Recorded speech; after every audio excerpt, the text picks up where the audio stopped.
Last night when I was chasing her, that's where it starts. What I see changes. The stairs stretch. It's an optical illusion, which later disappears from my record. And it doesn't end there. At this moment, I'm seeing a train at the platform. A train that isn't there. What? Magic!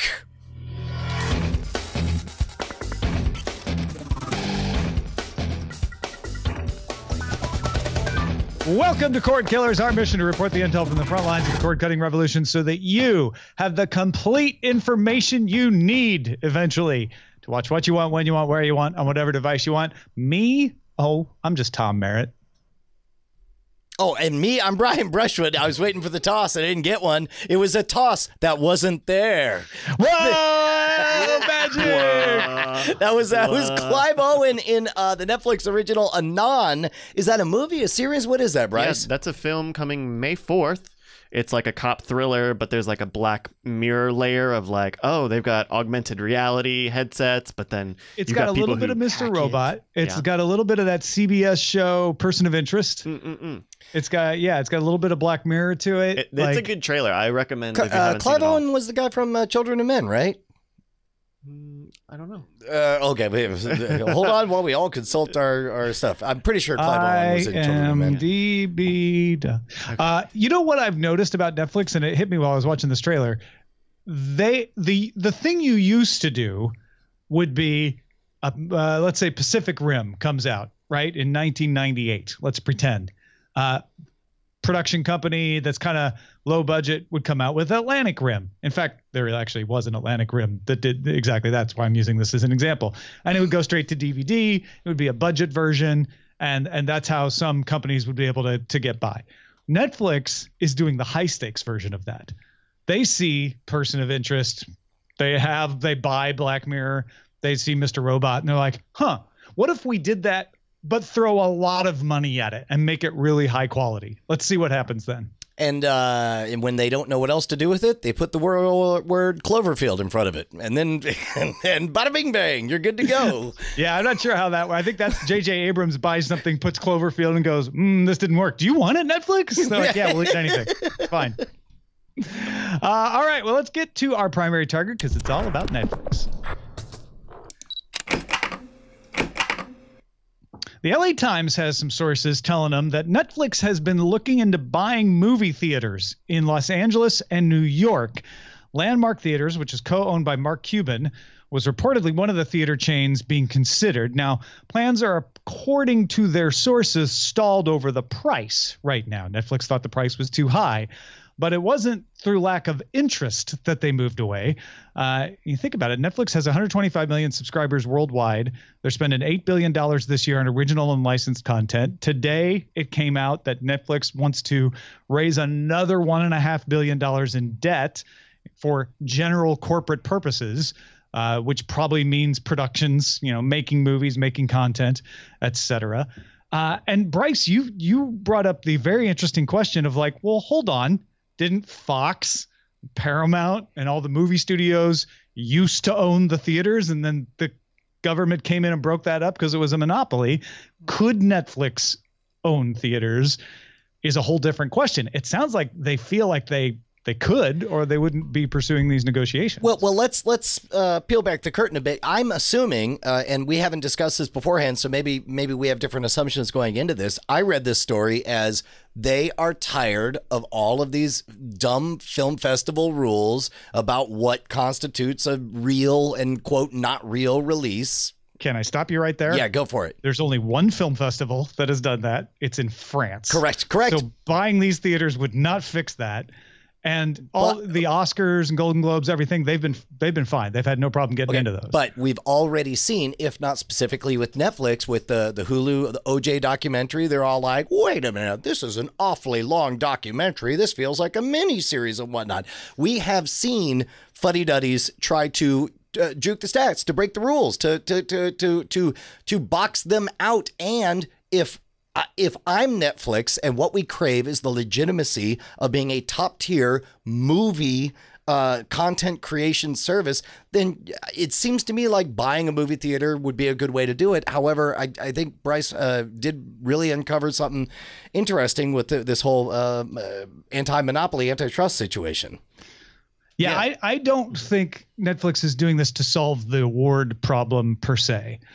Because again, in France, let's say they even bought theaters in France, they'd still, even as a theater owner, have to hold the movie for 6 months. It's the day and date release thing that they don't like. They've been able to get into the theaters and get movie consideration. Owning the theaters, I don't think is going to stop the fuddy-duddies from trying to throw a wrench in their works. I think they want movie theaters because they want to showcase their stuff and prove to the other theater chains, hey, check it out. We can fill seats and do day and date. It's not a problem. I think they're just have enough hubris that they think they could pull that off. Is this because you think they want to make more money? You think that there's gold in their theaters, or do you think there's legitimacy in them there? I think Netflix looks at theaters and says, you're dumb. Putting them on Netflix day and date is not going to stop people from going and seeing them in the theater if we do it right. You won't believe us, so you won't carry our movies, with a few exceptions. So what if we just buy a couple theaters and show you, hey, you can make money doing this too. And then rising tide lifts all boats. More people go see Netflix movies. That brings more money in for Netflix. It gets the Netflix name out there even more. And the few people left who don't have Netflix in the US maybe subscribe. Now, maybe we're both misremembering, but I could have sworn that the stated reason or the speculated reason that they released Beasts of Burden, what was the Idris Elba Beasts of No Nation. Beasts of No Nation, yeah, was for so that it could have Oscar consideration. Yeah, they do that with every documentary and every movie they do. They put it in theaters, but they have to find independent theaters, and occasionally Landmark will do this for them. They'll run it. Landmark will run movies from Netflix in their theaters, but they don't get the AMCs. They don't get the Regals. They don't get the big chains.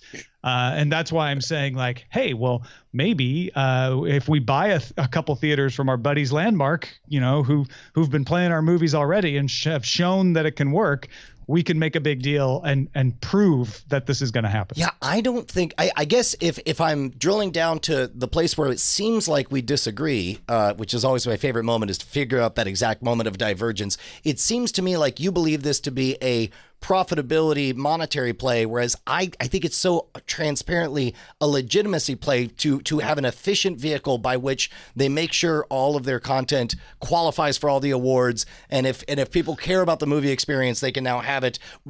I don't get the impression they already have would that do this. though. They don't need to buy theaters to make that happen. That's already happening. And the only exception is Cannes, where they enforced the rules, they say, or changed them, some people say, so that it would be impossible for Netflix to do day and date and release it. Netflix has no problem getting their movies for award consideration outside of that. I think a more accurate way to phrase that is has so far not had any problem. I think this would be heading off at the pass an incoming wave of problems where it's like you can see. I don't think this heads off any change in that though. See, this is where I think there's a disconnect. You're kind of saying, well, Netflix has a problem with awards consideration. They don't. No. I'm not. Allow me to clarify. Who don't like Netflix and say they shouldn't get to awards. There's even Spielberg out there saying they should be Emmy consideration, not Oscar consideration. That's a misconstruction of my point. Just like me buying insurance doesn't mean I have a car crash problem.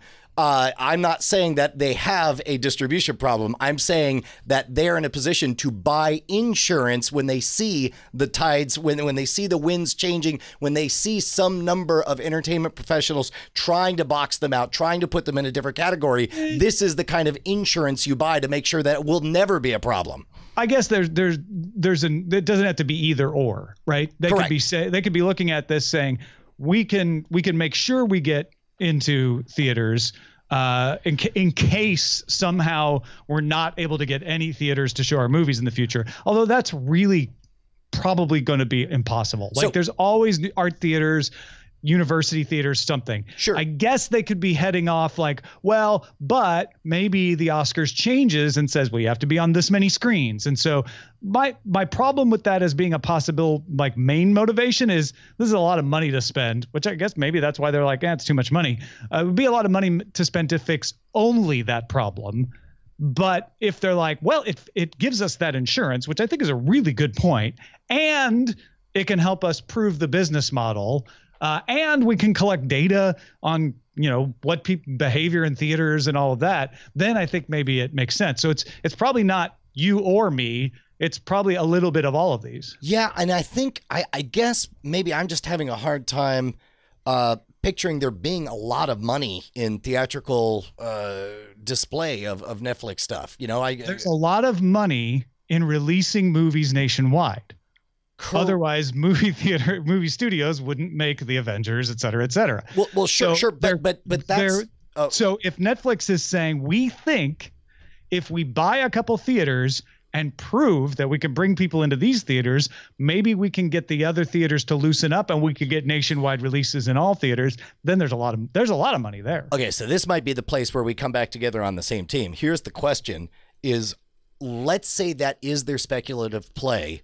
Are they right? Because I think in my heart, I don't think day and date is ever going to work. I think given the choice, there will be a niche amount of people, a few people who as a novelty will want to go and see it in a movie theater to be around other people. But I think in general, I've really enjoyed the flexibility of watching Lost in Space when I want, where I want, wherever I want. That is an anecdotal argument. Yep. That makes perfect sense. Yep. I, as a scientist, cannot say. I can't say you're right, but I can't say you're wrong. I don't know that there's been enough research to figure out. But I would say that while that makes sense, it also could make sense that is overblown, that people even say they want that and then go, but you know what? I really like the seats and the big screen. And that one place has really good food. And it turns out that it doesn't have that big of an effect. And I'm certain that Netflix believes that, whether they're right or not. Can I submit as evidence the fact that longtime listeners of this program know that nobody has been a louder proponent, more excited about the Alamo Drafthouse. Every time I see a movie anywhere but the Alamo Drafthouse, I just want to punch that dumb theater in the face, whatever theater it is. The nearest Alamo Drafthouse is 15 minutes away, and it's one of the best. There's one right across the street. It's literally less than a minute away. And since that movie theater opened, I have seen exactly one movie at Alamo Drafthouse in almost, 2/3 of a year now, right? And it's that convenience trumps fidelity thing. And if you asked me before then, like, that's what makes me wonder. I'm going to what I firmly believe is a good but not as high quality experience as an Alamo Drafthouse is time and time and again my choice to go see a movie because it's so convenient. I gotta believe that if it was on Netflix at home, why would I even bother to go across the street if I had to? I don't know. It's you. It could be absolutely true that you decide, you know what? It makes perfect sense for me to just stay home and watch these at home instead of going to a theater, and that you are in the minority. Like, you're one data point.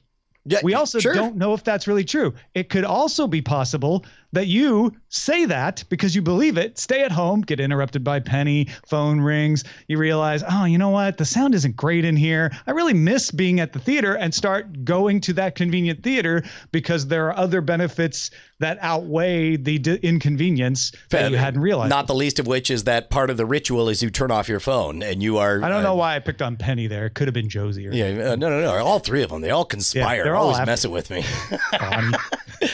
But I like you know this. What I'm saying? Like, you may be absolutely right. I just don't know if you're typical, which you may be, or if in the end you end up going like, no, actually there is something there. And that's that. And the point of all of this is Netflix thinks they know. They think, nah, people will go. People will still go. I think my favorite part of that is the suggestion that what I think I know to be true, I may be wrong about even for myself. And that's something that very few people are willing to consider. And I like that you've held up that mirror to my own reflection. I'm looking at the man in the mirror. I try to do that to myself all the time. It's crazy. I'm asking him to change his ways. I want to know that. I can't remember the next line suddenly. It says Shamon at some point. That's all I know. All right, go ahead. So not that what? No message could have been any clearer. Thank you, Brian. Damn. Okay, good. If this is the moment, since both of us are speculating wildly, I guess we kick it out to the audience and we ask them: is this a legitimacy play? Is this an opening up latent monetary bandwidth play, or is this a sideshow distraction from the real story? Yeah. The real story. Totally miss it. Is there one that we didn't think of that you're like, oh wait, I think I know what it is? You guys didn't say this. Yeah, cordkillers@gmail.com. Please write us. We were a little bit light on emails this week. I was surprised to discover. So please, we love your feedback and we love sharing it right here on the air. Patreon.com/Cordkillers is another way to send us a message that you like the show by giving us $1. Only $1. Yeah. $1 is not very much money, I figured out. Do you know that $1 is less than 101 pennies? Wait, less than 100? No. Yeah. No. But 101 is a very large number, Brian. Right. You don't even need 101 pennies and you already have $1. Did you know that? Hold on. This can't be true. Yeah. Well, science it up, bro. Check it out. And by the way, kids, most people would say, I don't even want $1. That's not true. Because you know who does want $1? Me and you. He's left. He's walked off screen. A lot of people don't think that $1 is very much money, but guess what? Patreon's figured out that when many people put in $1 a piece, you can get quality award-winning journalism every single week for the cord-cutting grip. Wait a minute. Are you about to... Tom, I can't ask you to do this. What are you doing? So I've got a bunch of pennies here. Okay. Tom. You don't need to do that, Tom. Yeah, Tom, we have nearly 1,500 patrons that are willing to do that. So I don't have to empty my bank? I hope not. I mean, I'm hoping that enough people will join us, kick in a few Is that a Pringles can? It is a Pringles can. It is. It's a Pringles can that my grandma made into a little toy soldier bank. Oh, look what you people are doing to poor Tom. Please join. Please back the show. Look at He's a little nutcracker. Join us over at patreon.com/cordkillers. You have lots of friends among you. You get all kinds of benefits. You get spoiler in time. You get the after talk. Is that what we're calling it? After talk. You get bonus content, and more importantly, you get to call yourself our boss, and you are our boss, and we love you. You're the best boss. In fact, we're gonna buy you a mug in our hearts, not a real mug, that says #1 boss, and send it to you. From our hearts to your hearts. So look in your hearts. Yeah. Patreon.com/Cordkillers. Let's move on to how to watch. During some testimony in defense of the proposed acquisition of Time Warner by AT&T, AT&T CEO Randall Stevenson made a product announcement. What? A lot of other stuff happened in this testimony, but among it was Stevenson saying, you know what? We're going to launch something called AT&T Watch. It'll cost you $15 a month to stream, or if you're an AT&T wireless subscriber, you'll get it free. No word on what channels would be included, but he did say no sports. It would be a sports-free skinny bundle. I cannot believe these words are coming out of my mouth, but I think this is a brilliant idea by AT&T, and I think I will love it. And I think I will be glad to be an AT&T subscriber, which also makes me realize that the real brilliance of this is AT&T is already a cable company. They have cable. And DirecTV. They own DirecTV. That's right. Just come up with a new word for it. Don't make me subsidize sports that I don't care to watch. Don't penalize me with bandwidth caps and all that stuff. And guess what? You can secretly, stealthily get me back as a quote-unquote cable TV subscriber. I think it's hilarious that in trying to convince Congress that Time Warner and AT&T combining would not be a monopoly, they said, we'll throw in a free TV service. for our wireless subscribers. That will only make it more comfortable to be stuck in our single ecosystem. Our system. But how amazing is it? The other aspect of this that I thought of, how amazing is it that companies are thinking of cable television subscriptions as a free add-on? Hey, stick with us as an AT&T wireless subscriber. We'll just throw in a cable package for nothing. I would rephrase that slightly to say they've been thinking, I am certain they've been thinking of it for 5, 7, 8 years now. How great that they're finally backs up against the wall, put in a position where to shareholders, it's like, might as well say it out loud, people. We've all been thinking it for a while. Just a plus free cable. Yeah, well, forever, we in the United States anyway, have thought of cable television as this kind of pricey thing that you had to work hard to get at a discount.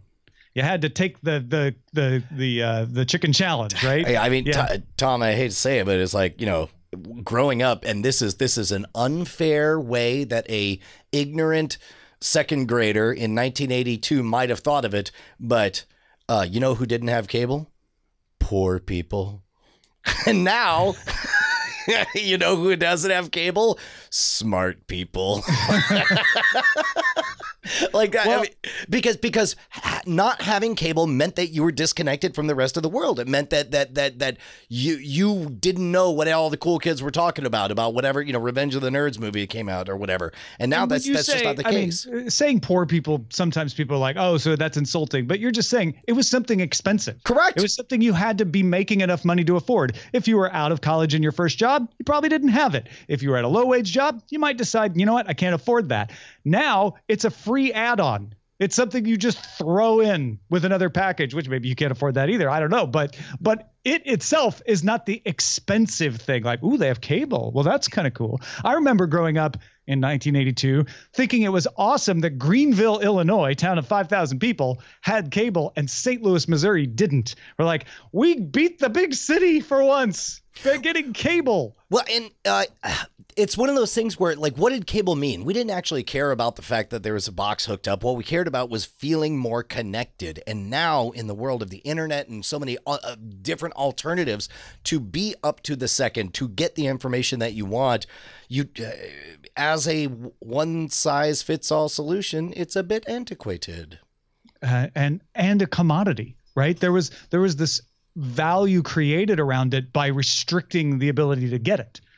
In the early days, by having literal monopolies, there was one franchise given in a city, and in later sort of a de facto limitation by making it hard to roll out new services, or the networks playing hardball and saying, we're not going to go on that unless you take all of our networks, and that whole system is finally breaking down. And I think we're finally seeing the real value. It's not valueless, but it's not nearly as valuable as it had been made to seem. Yeah, sure. I just want to know if it's finally time for me to give up my landline, because you never know. For emergency calling, you might want a landline. I haven't had a landline in a long time. Oh, well, what do you do in an emergency? You just die? How many times have you died? Yeah, I've stepped a lot. So dangerous, so irresponsible. Yeah. No, I scream. I just scream really loud. People come running. It's more effective than the landline in Los Angeles anyway. All right, let's talk about, we're obviously kidding, people. You can call 911 on a cell phone. We know that. It's time to talk about what to watch in Under Surveillance. It's all about location. Under surveillance. Let's take a quick trip through the trailer park. The final Deadpool 2 trailer introduces the full X-Force roster. Deadpool premieres May 18th. It looked pretty great. It was fun. It was fun.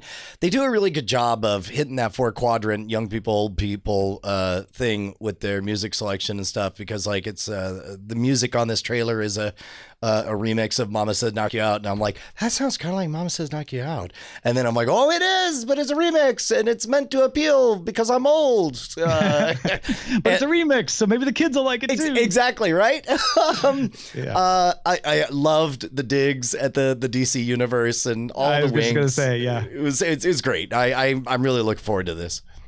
Final trailer for Jurassic World Fallen Kingdom came out as well. Showed a little more of the story than I think we've seen before. It's going to be about Blue, the raptor, in a lot of ways, and that premieres June 22nd. Yeah, so I like the idea of flipping everything on its head, where the Raptors, you know, the villains from the first movie, are now the sympathetic character to be saved. Here we are, 5 movies later. It was very disconcerting to hear the majestic John Williams iconic theme, you know, played in a creepy way where you know, I don't know, that like that tonal mismatch. While I understand that's what you do when you have to tell a similar version of a story for the 5th time, for some reason made me feel like if that's tonally how the whole movie is, where I spend the whole time not sure whether to be awed by the majesty of the world or disturbed by, I don't know how to feel about it. It also makes me, after seeing the trailer, I'm sad that Team Night Attack has it in the movie draft, and I'm convinced we're going to lose. Oh, really? Wow. Yeah. That's not why you'll lose if you lose, in my opinion. But... Oh, we'll lose for many different reasons, one among them being that movie underperforming. Well, here's something fun to distract you. Glow Season 2 premieres Netflix June 29th. They announced it in a teaser video set to the song Maniac from Flashdance. Yeah, that seems of a time period. Yeah, it's the right time period, and it was a chance for all the stars to, you know, have fun and dance crazy and be in character, and it was a little teaser. It's not a trailer. It's not. I don't expect this to be from the show. I guess it might work into a plot here or there or something, but I felt like they just did this for kicks. Very expensive kicks because it's very well produced. But specifically, I guess I'm just a bit surprised since that was also the play that Deadpool made in a bunch of its teaser ads, you know, referencing right. Flashdance and so on. We got some developments here. Netflix confirmed that its adaptation of Andrzej Sapkowski's The Witcher books, not The Witcher video games, will be 8 episodes long and shot primarily in Poland. Apparently, it's supposed to cover the first couple of collections of short stories. I have no idea how to feel about this. It's probably going to be great, but the confusion of it being not the video game, but the books upon which the video game, blah, blah, blah, blah, blah. Like all that just has me putting it in a holding bin, you know? Have you read the books? No. Then that's why. That makes perfect sense that you're confused. I have only read the book, the first collection of short stories, and never played the games. So this is not confusing at all. I'm like, oh, the thing I got in the book is going to be made into a TV show. That's normal. Got it. No problem. Whereas the video game, Sapkowski sort of said, yeah, tell your own story. They don't include me. So I'm not going to try to follow what they do. They don't have to follow what I do. But now he's involved. So he's like, okay, this is going to follow my books. That's the break there. And that is interesting because there are a lot of video game fans. I think I am the exception here. I think more people are like you. Yeah. But regardless, as always, hope it's good. Kevin Feige told IO9 that the next Spider-Man movie, which kicks off Phase 4 of the MCU, will be shot in London, and that Spider-Man will spend time outside of New York. That untitled Spider-Man film is currently scheduled for July 5th, 2019. Hey, what do you think about the brief teasers that we've gotten in the Infinity War stuff where he's looking all Iron Manned up in like futuristic super duper Spider-Man? Yeah, Spider-Man armor. I haven't thought that much about his look, to be honest. Well, specifically because remember the Spider-Man Homecoming was all about going back to your roots. It's like just be a friendly Spider-Man, you know, neighborhood Spider-Man. But Tony gave him the new suit in that too, so. Yeah, but then he handed it back at the end. Like, I don't need a fancy new suit. I'm me. And then next movie, boom, like, wow, crazy glowing eyes. I need a fancy new suit. Yeah, I wonder if that'll be addressed. If he'll come back with the old suit, and Tony will be like, no. That would be a great beat. It was like, I'm sorry. What about this super galactic villain made you think that showing up in a hoodie was appropriate? That could be a funny little bit. And finally, Amazon is developing a TV show based on William Gibson's The Peripheral. Scott B. Smith is writing, and those Reddit pranksters Jonathan Nolan and Lisa Joy are signed on as executive producers. The Peripheral takes place in 2 different futures connected through a virtual reality game. One of the futures is close to our present. The other is several decades further along after a collapse in society. Boy, those are words that ostensibly make a sentence, and I'll bet they'll be awesome. But for right now, my brain just short circuits. Like, I wish, I don't know. I'm excited. Always excited That's to see William Gibson for you. It's really difficult to summarize a William Gibson story for anyone who hasn't read it. Exactly. That's just the way of it. So yeah, and as miffed as I am at Mr. Nolan's little rickroll, I think that that's a pretty talented pair there with Lisa Joy and Jonathan Nolan. So let's talk about what we're watching. Brian, what's been filling up your eyeballs? So, I went out and I did a convention out in Utah. One of the side effects was that I had some time that I had to spend hours and hours arranging slides for a PowerPoint presentation. And during that time, I broke down and I was so upset because my 14-year-old daughter went and watched all of Lost in Space without the rest of the family. And now if we're not going to watch it as a family, well, then screw it. I might as well join team. I'm just going to watch it by myself. Lost in Netflix. Alone. Continue to love Lost in Space. We'll talk about that in spoiler in time. Spoiler alert, I liked it. Did get caught up on Deadwood. That's 2 episodes of that. Did watch the premiere of Westworld. And I'm behind on Legion and The Expanse, but man, we're in those harvest days where it's like there's too much good TV. We got to go in batches here. Yeah, there's a lot going on, and it's really like I'm behind on The Americans, which I want to keep watching. I'm behind on Atlanta now, even though I had caught back up. It's weird. It used to be September, right? Back in 1982 when Brian had cable. It used to be September when the new shows came, and that's when everything was on. Now, here we are at the end of April. Yeah. Like, it's mid-season, and suddenly everything is clustering that we like. I know it's not like that for everybody, because not everybody likes the same shows, but it's just a weird feeling to be like, why is this all happening right now? Yeah. Well, I'll do my best to get caught up, but there's plenty of for us to talk about. Also, I sat down and rewatched The Muppets with the family. For the life of me, I can't remember. I think I just realized, I think I made some reference that my 5-year-old didn't get, and all of a sudden I was just like, oh, we have to do some parenting today. And so watching the Jason Segel, Amy Adams one, and man, once you know that the music was written by Brett from Flight of the Conchords, it's, as far as I'm concerned, it's just a big old Flight of the Conchords movie. It's That's great. Fantastic. One of the things I watched Lost in Space, same number of episodes as you, Deadwood, The Expanse, Legion, etc., Westworld. One thing that we put on last night, because Eileen came home very excited. She'd been in at work for a couple hours, and in one of her breaks had found out this existed, but hadn't got a chance to watch it yet, is Bryce's On the Lookout. Oh, that's awesome. Great. Yeah, we reported on this about a month or so ago when it was announced. It's the Netflix Sanrio collaboration, Agretzko. So Eileen watched this, right, Tom? Did she like it?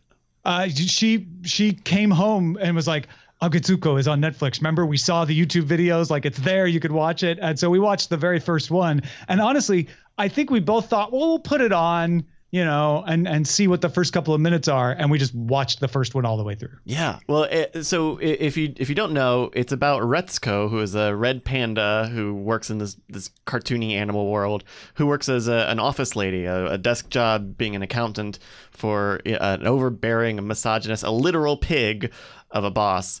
And so, during the day, she's like the very responsible person, always does all the work, stays late. And then at night, she goes to do karaoke and sing death metal to like get all of her aggression out. Choke on my rage. It's so good. And it's what I really love about it is that it's very short. Each episode is only like 15 minutes. But it doesn't feel like you're getting light changed by it or that you're missing anything or that it's going too fast. And it's question is it my Penny, Josie, or Callie, which or all three? Probably Penny, who's a teenager. Yep. I'd probably say her. There are a lot of like things that are tied to Japanese workplace culture. Salarymen. But there's drinking and there's emotional bottling stuff up. Not to mention just cultural differences. It's not explicit. I'd say no to Callie, But yeah, maybe Josie would probably be 50. Yeah. All right. I mean, Josie loved Godzilla at the age of 8. So I think she'll be all right. Yeah. But the thing about it is that these are real issues that are happening in the Japanese workplace. You know, very specific gender roles, power harassment, bottling up of emotions, and the way you solve problems at work.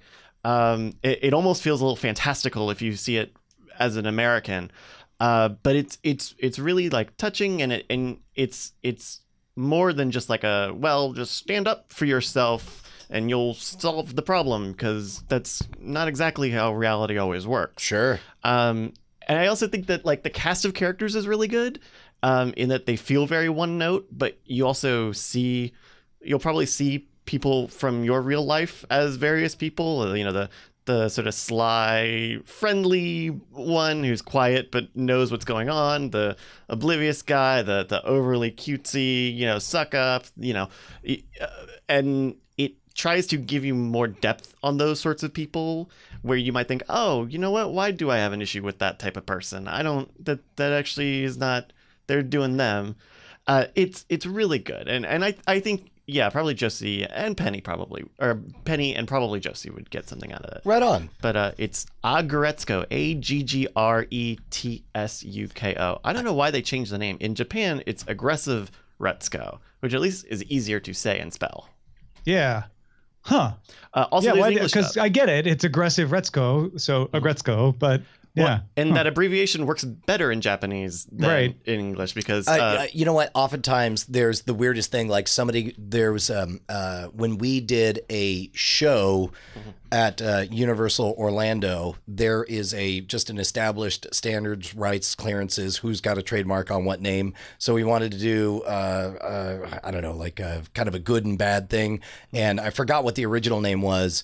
But they came back and they were like, you can't do that. There's some rights thing that has the rights. So we ended up having to call it Menace and Malice was the two different shows. Oh, and you know what I just thought? This is also a Sanrio thing. And so I wonder if there's like a cool factor of like giving the Japanese sort of name to America and the English words to Japan. To play up the international appeal to both markets simultaneously. Yeah, because I think that's a thing that Sanrio does with some of their characters. Maybe Certs has a trademark on Aggressive Retsin for a new flavor of their Retsin. That timely Retsin humor. Just ask your grandparents. Products of 1982. So yeah, Agretsuko on Netflix. 15-minute episodes. It's very short. I binged something way longer over the weekend. You can binge this in a couple days. If you got something we should be on the lookout for, be sure to email us, cordkillers@gmail.com. Brian. Yes. Tell me a story. I'll tell you a story. You know what? I don't even have time to tell you stories. I get other people to tell me stories so I can reference them. That's if you haven't been following along over at themodernrogue.com, we got daily articles every single weekday. Plug it into your RSS feed, because guess what, beautiful people? We now have fan-written articles. If you're somebody who has been enjoying all this stuff and you want to be a published author, you could join us. As a matter of fact, if you go to, I think it's modernrogueworkshop.com is where you could go to submit ideas, and you could work personally with one of the first employees, one of the folks who helped create the cracked.com that many know and love these days. John Cheese is the editor-in-chief over there. You get to work with him, and you get to come up with some brilliant articles. Today's article really made my day, Tom, to hear that it popped up in your RSS feed. Yeah, and I didn't even know, my RSS feed, that's just names, right? I don't always look at the source, and 5 cheaters who weren't really cheating caught my eye. I was like, well, that looks interesting. I want to read that. And as soon as I clicked through, I'm like, hey, it's the Modern Rogue. That's great. Dude, it's really, really great. I feel like we're coming up on I guess we're 4 months into this experiment, and the quality of the articles has really hit their stride. People are getting the word out. We're continuing to grow week after week. We probably in the next month or two will have to make some kind of big Patreon campaign, because this has all been speculative up until this point. But start reading now, so that when I ask you if you're serious about us keeping it around, you'll know and love it. How about that? Get hooked for free now, kids. Exactly. And you could back them on Patreon right now too. You don't have to wait. Well, just get ahead of the game. Okay, you know what? I like that even better. Yeah. Sure. All right, let's move on to the front lines. Front lines. Interesting little spin. These digital native networks are starting to be worked into digital cable packages. Financial news network Cheddar has launched on Hulu and YouTube TV. Cheddar also already available on Amazon, as well as places like Spotify, Facebook, Twitter, and Twitch. So just blending the lines. This is a network that didn't broadcast to cable, and now it's available right there alongside CNN, Fox News, etc. Good for them, and I'm sure it's high quality production and good insight. But Cheddar, just so on the nose. What an on the nose there. Is this my competing network? Cabbage, Fat Stacks. I don't know. You have a competing website headed up by John Cheese. You know what? I'm gonna sue him. Is this the Twitter news network, or was that a different thing, Tom? No, that Bloomberg is the Twitter one. Gotcha. Although I think Cheddar might have a deal with Twitter as well, but I can't remember that off the top of my head. Meanwhile, sports-oriented streaming service Fubo TV has a new investor in the form of AMC, joining 21st Century Fox and Discovery. While Fubo focuses on sports, it's been adding local channels and some entertainment networks like AMC, Food, and HGTV. Fubo reported more than 100,000 paid subscribers last September. That's a bigger deal than you would expect. Paid subscribers. Yeah. No, this is it's a small number compared to Comcast. It's a big number for somebody trying to get you to pay for what is a lesser known brand. But they're going at it the opposite way. It's weird. They're like, sports only. Okay, we'll throw in HGTV too, because Discovery owns HGTV now and they're an investor. Fine. Well, but I think that's the smart thing to do, because when you're setting up a brand, when you're trying to lodge brand positioning, you really just want to be one thing. And the temptation is to try to be all things to all people. And of course, then you end up in the mushy middle. So it's probably smart to, just like Twitch pulled a very, very smart move by essentially being Justin.tv, only saying, we're none of that now. We're only games. Okay. And I guess cooking and painting. And okay, you got us. We're Justin TV again. We always were Justin TV, but you mainly think of us as games, right? Yeah, exactly. Sports Illustrated launched a $5 a month streaming service last autumn through Amazon, and it will soon be available on Roku, iOS, Android, and the web, offering studio shows, films, and documentaries. They don't do live sports. But again, another example of a channel that launched in an unusual way historically, now expanding to other medium. And CBS All Access is now available in Canada. Canadians get the service commercial-free for $5.99 Canadian per month. It will not have Star Trek Discovery, as Bell Media has the rights to those in Canada. CBS plans to bring it to other markets around the world as well. I hate to say it, Tom, but the longer it sticks around, the more CBS All Access sounds like it might not be the insane idea I thought it was. I've never thought it was insane. I've always thought this was a really smart move for CBS. I'm the only one praising my former employer, even though I don't like a lot of the other things that they've done. CBS All Access in Canada, interesting, because they're saying, okay, Star Trek Discovery isn't our thing there because we gave those rights to somebody else. So it's going to be back episodes of stuff. We're going to try to make it as a Netflix network type thing. And it's going to be even harder internationally, where they gave Star Trek Discovery to Netflix everywhere else. So that may be the thing that comes back to bite them. Yeah, fair enough. Business Insider reports an independent auditor for MoviePass's owner, Helios and Matheson Analytics, said it had, quote, substantial doubt about the company's ability to remain in business. Helios and Matheson reported a loss of $150.8 million last year. CEO Ted Farnsworth emphasized that $110 million of the $150 million loss is non-cash. So he's like, we're not bleeding all the cash that you think we are. We think we're going to be fine. And it is kind of common for these auditors to look at a startup that's losing money and say, if they don't figure out a way to make money, they're going to go out of business. You people should know that. It doesn't mean they are definitely going out of business, but I think a lot of people have had that curious question about how MoviePass is going to turn this around. Well, especially because they're just writing checks and buying mind share. Now, keep in mind, there's a lot you can make happen with a big database with a brand that is instantly beloved. I mean, the ghost, the shambling corpse of Napster still roams the earth based entirely on the goodwill of its completely illegal original distribution method from 30 years ago. So it does. Was that the timely reference jing that I just heard? Anytime you say Napster, an angel gets a twing. Unfortunately, a lot of wingless angels out there right now. So my point being, like, you can thread this needle, but they're getting real close to the part where they got to figure out where they're going. Yeah, I mean, the honest news here is not this auditor thinks MoviePass is going out of business. Watch the movies while you can. The honest analysis here is, MoviePass is doing that thing that can work if you're Amazon and cannot work if you're Pets.com. And we don't know which one they are yet. Exactly. The Alliance for Creativity and Entertainment, which counts Netflix, Amazon, and several Hollywood studios among its members, is suing another set-top box maker for encouraging piracy.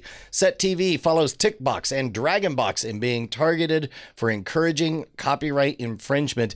What does it take to get busted on that? Like you have to go beyond wink and a nod territory. You have to be like, oh, I don't know, there's lots of things you can watch. Wink. Yeah, I mean, they're relying on the fact that they put in their terms of service that you should not use this to infringe copyright, and that anyone who sees copyright infringing should let them know and they'll remove it, right? Safe harbor.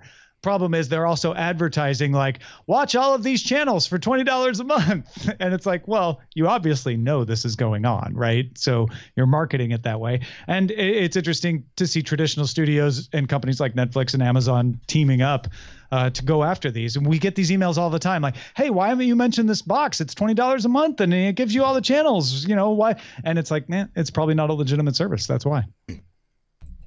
Let's get to some dispatches from the front.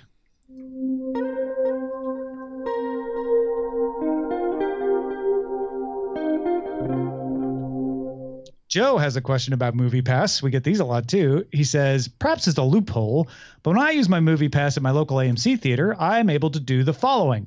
Remember, as I read this, able to do is not the same as allowed or encouraged to do. He says, once I'm close to the theater, I choose the movie I want to see in the MoviePass app and check in, and it tells me that the card is ready to be swiped at the theater.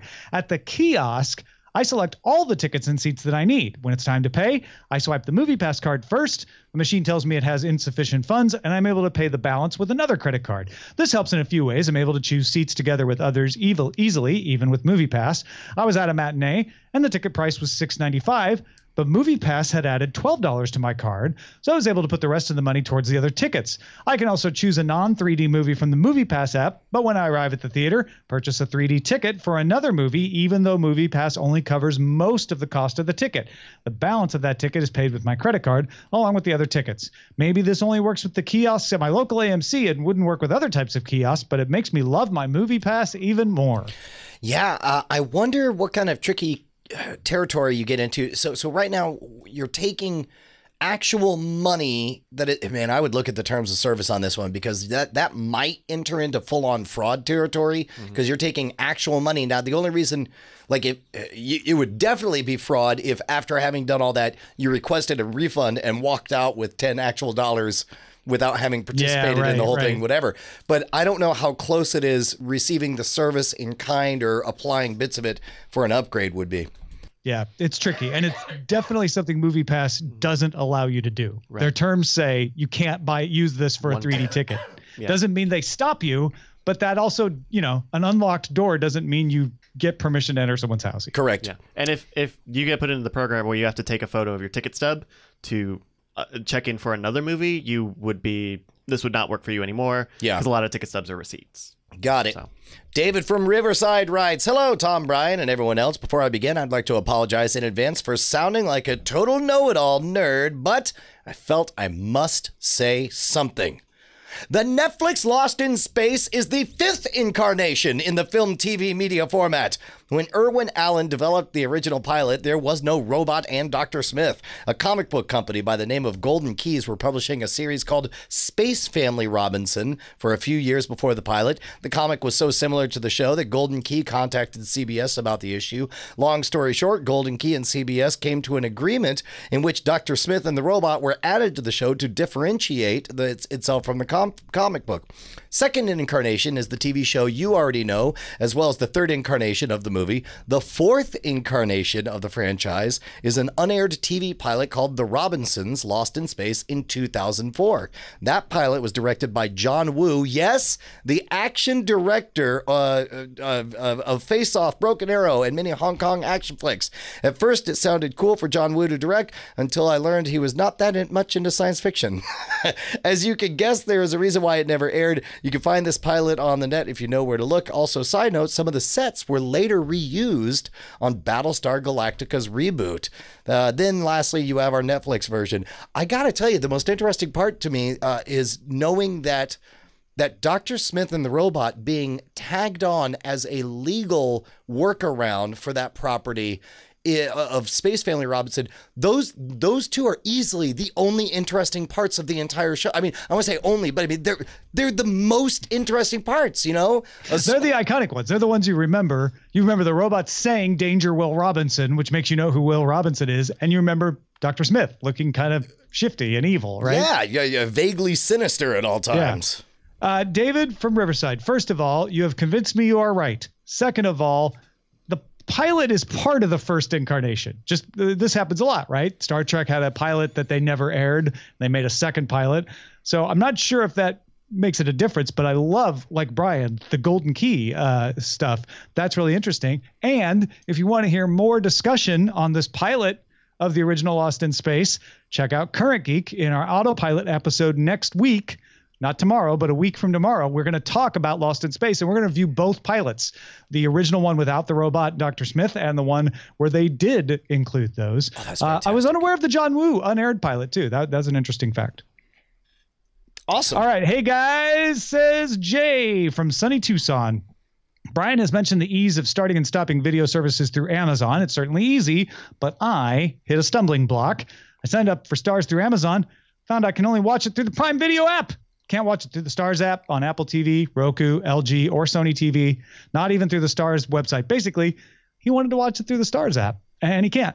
And so that doesn't work for him. So he canceled the subscription from Amazon and subscribed directly from Stars. That is a legit point, and one that never would have occurred to me. We've talked about how once you get settled into your ecosystem of choice, it gets real cozy in there. And that's definitely where I'm at. Surprised Amazon hasn't figured that out. And I'd be curious if there are some of the third-party channels they offer where they have done this to say like, oh, you can still log into their app if you want, but it's so much better in our ecosystem. You might want to stay there. Yep. Larry writes saying, "Hey Killers, thanks for the heads up regarding high maintenance that Sarah mentioned. If not already brought up, please mention HBO Go also has the web series of High Maintenance listed separately when you search on HBO.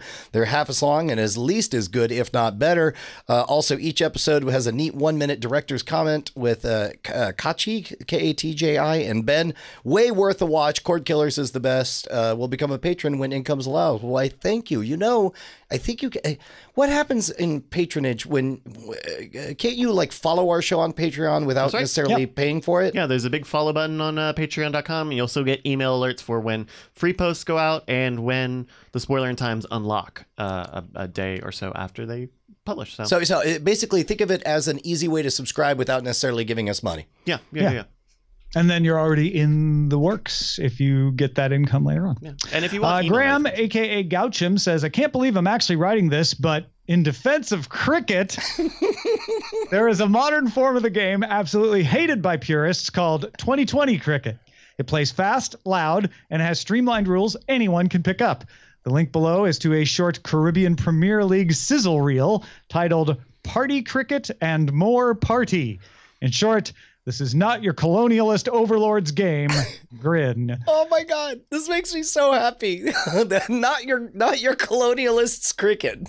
Yeah, they do this with rugby. It's called rugby sevens, where they're like, regular rugby game's a little slow for some people. Let's make it faster. Let's make it more exciting. 2020 cricket. This is great, dude. This is the slam ball of cricket. Yeah, it's the XFL of cricket.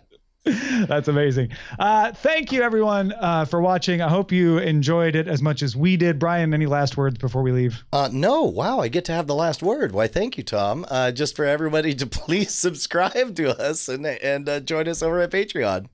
Our website is cordkillers.com. Our email address is cordkillers@gmail.com. And we are live at twitch.tv/nightattack, which is also carried on diamondclub.tv, Mondays at 7 p.m. Eastern, 4 p.m. Pacific. We will cut all the cords with you next week. Hey guys, Brian and Tom here, and it's just the same old message at the end of the credits, just like always. That's right, Brian. Nothing new here except your name showing up. Oh my gosh, I've got a name. You just supported us on Patreon. Yeah, all those $5 donors. Look at that. That's your name in pixels. We're gonna make you famous, kid. Put your name in pixels on the internet. There's names in there. But some of you are new. Some of you aren't there. It's sad. What can they do, Brian? I mean, they could go to patreon.com/cordkillers and pledge $5 an episode and be one of these amazing people. Like this one. Amazing. Oh, look at that name right there.